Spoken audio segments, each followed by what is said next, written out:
People are not really affected by what happens to them. They are affected by the meaning they give what happens to them.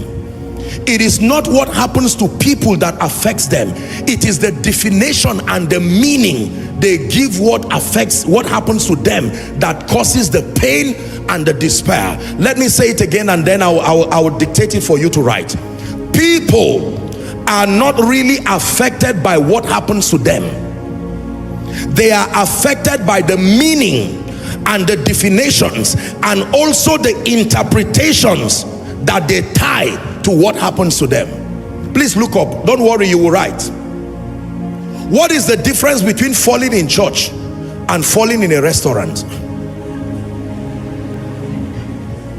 Young lady, as I'm teaching right now, if the power of God carries you up and lands you down, you get up rejoicing, and even your seatmate say, my God, he has visited you. Versus you fall down in a restaurant, you fell down, the worst fall may even be here. What is the difference? It's not the falling down, it's the meaning that you attach to that experience. That's what causes depression. That's what causes joy.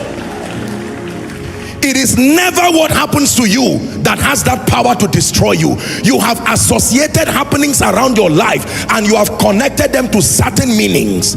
There are events that mean failure to you. There are events that mean weakness to you. There are events that mean oppression to you. What is making someone cry is another person's desire. Someone will cry and say, I got only 1 million. Is a meaning you connected to it, that based on your level 1 million is a testimony of a failure. Whereas for someone, that 1 million, he would talk about it as though, he just got to heaven.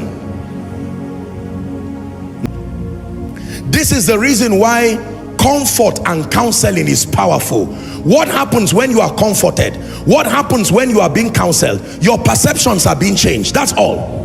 The situation is not being solved necessarily. It is your perception. For instance, if you lose a loved one because of the pain, or let me use something more bearable. You lose a job and you get angry, and someone sits with you down and says, do you know, perhaps the Bible says all things work together for good. Is that true? Watch what is happening to you now. The person says, I know the story of someone who lost a job and did not know it was a springboard to the next level. At the end of it, the person who was crying 10 minutes ago is now suddenly rejoicing. Did you give the person a job? No, you changed the meaning associated to that situation. Can I tell you, when you learn this principle, you can laugh through storms.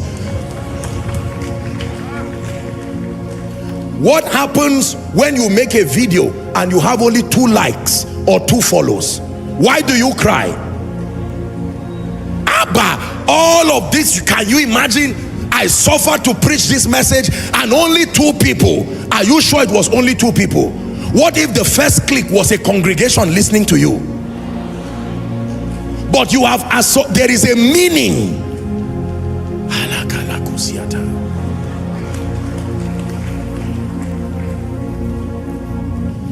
People are not really affected by what happens, I assure you. Why do you hate to let people know that your father, with all due respect, maybe is some person doing some menial job, and you lie and call him your uncle? No, that's my uncle. My real father is abroad. Why are you telling that lie? It's not necessarily because you are a bad person. There is a meaning. You feel that when you reveal the true status of your father in that lowly estate, it may affect people's perception about your self-worth, and you will lose your sense of significance. That means a secured believer is one who redefines the meaning that you have associated to many things and with many things in your life. Hallelujah. Are you learning? It is truly not what happens to you that destroys you.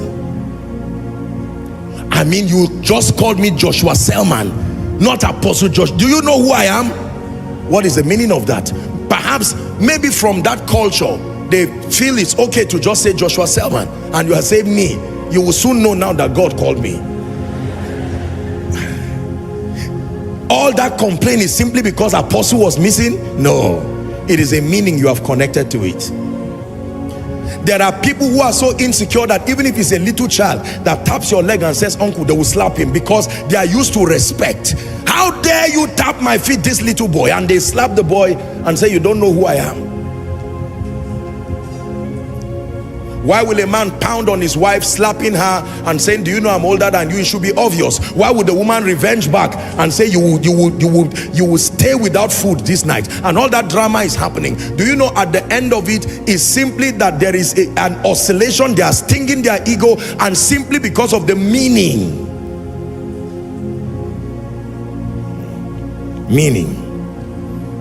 Lessons from an overcomer. We are not really affected by what happens to us. It is the definition and the meaning that we associate.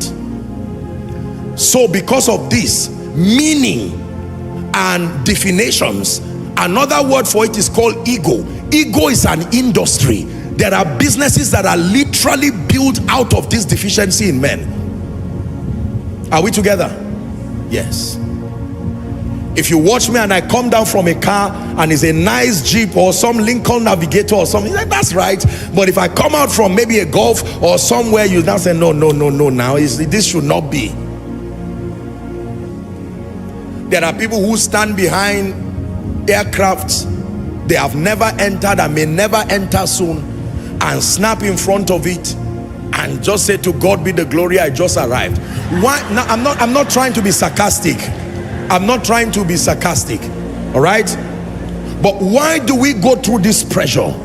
Why do we go through all of those kinds of things? Can I tell you, when you learn to give things proper meanings, offense will be minimized in your life. The direct consequence of violating this principle is that you will live a life in unnecessary pain and offense. Someone can be looking at you and thinking about his rent, and you will think the person is eyeing you. I've noticed that this person is eyeing me, and honestly, the person is just, you know, you can be looking at someone and you are not there. The person is thinking of what explanation he will give the landlord, and you are there misunderstanding the person and looking at the person through the lens of your insecurity. Based on Apostle Selman's teachings, the understanding is that people are significantly influenced by the meanings they attribute to the events in their lives. The impact is not solely determined by the occurrences themselves, but rather by the interpretations and perspectives individuals choose to adopt in the grand story of life. Each of us encounters a myriad of events, some uplifting and others, well, not so much. But here's the twist: it's not the events themselves that wield the power to shape our destinies. It's the meanings we attach to them. Imagine life as a roller coaster. It has its highs, lows, twists, and turns. Now let's talk about the bumps, those unexpected, stomach-churning bumps when life throws them at us. It's easy to feel shaken, disoriented, and downright queasy, but guess what? The power is in your hands, or rather, in your mind. You see, it's not the bump that defines your experience. It's the meaning you give it. Did you perceive it as a setback, a challenge, or an opportunity for growth? The beauty lies in your interpretation, so let's play a game. Imagine a puzzle. Each piece represents an event in your life. Now, it's not about the pieces themselves, but how you arrange them to create your unique masterpiece. Let's take a moment to acknowledge the incredible resilience within you. Remember that time you faced a storm head-on and emerged stronger. That wasn't just a random sequence of events, it was your interpretation, your mindset, that turned the storm into a catalyst for growth. Life's greatest lessons often come disguised as challenges. Think of them as undercover agents of personal development, sneaking into your story to push you beyond your comfort zone. And let me tell you, stepping out of that comfort zone is where the magic happens. Now, let's talk about the magic wand you possess, the wand of perspective. You can choose to see a hurdle as a roadblock or as a stepping stone. It's all about the lens through which you view the world. So, polish that lens, my friend, and witness the transformation. Picture this: a tightrope walker navigating a thin line high above the ground. Life is that tightrope, and balance is the key. The winds of change may sway you, but it's your inner equilibrium that keeps you on track. and what fuels this equilibrium. You guessed it, the meaning you give to the walk. In the grand tapestry of your life, you are the artist. Every stroke of the brush, every color choice, it's all yours. The canvas is vast and the potential limitless. Embrace the freedom to paint your narrative with the hues of resilience, optimism, and unwavering determination. Absolutely. Let's delve deeper into the art of perception and the incredible potential it holds. Imagine your mind as a garden. The thoughts you plant are the seeds that blossom into your reality. Now, let's talk about weeding out the negative and nurturing the positive. Just as a gardener tends to their plants, you have the power to cultivate a mindset that fosters growth when faced with adversity. Ask yourself, what can I learn from this? How can I use this experience to become a better version of myself? The more you nurture these positive thoughts, the more resilient your mental garden becomes. Let's take a stroll through the garden of perspective. Picture a challenge as a seed planted in the soil of your life now. It's up to you to decide what kind of fertilizer it receives. Will you feed it with self-doubt and negativity, or will you choose the nourishment of optimism and perseverance?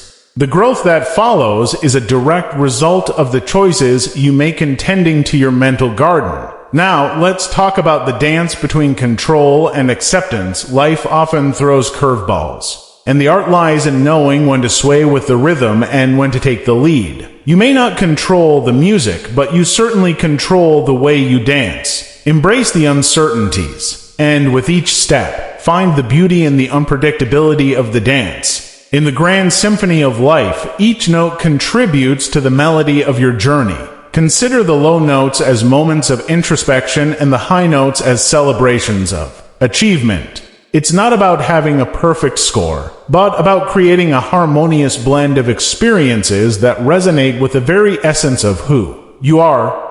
Now, let's talk about the power of gratitude. Imagine it as water for your mental garden. By acknowledging and appreciating the positive aspects of your life, you infuse your mindset with vitality. Gratitude is the rain that nurtures the seeds of positivity, allowing them to sprout and bloom in the grand tapestry of your experiences. Resilience is the thread that weaves through the fabric of your character. Each challenge is an opportunity to thread another layer of resilience into the masterpiece of your life. Remember, it's not about avoiding the storms, but learning to dance in the rain. So, as you navigate the garden of life, tend to your thoughts with care, knowing that every seed of positivity you plant contributes to the vibrant landscape of your journey. Embrace the dance, celebrate the music, and let the symphony of your life echo with the powerful notes of resilience and gratitude. Your mental garden is your sanctuary, and in its blossoming, you discover the true artistry of perception. Keep nurturing, keep dancing, and watch your extraordinary story unfold. So, my fellow adventurer, as you navigate the roller coaster of life, remember this: it's not about the ride itself, but the meaning you assign to every twist, turn, and loop. You are the maestro of your symphony, the author of your tale. Embrace the power within you. For it's not the events that define you, it's the extraordinary meanings you discover along the way. Cheers to the masterpiece that is your life. Subscribe and like my video.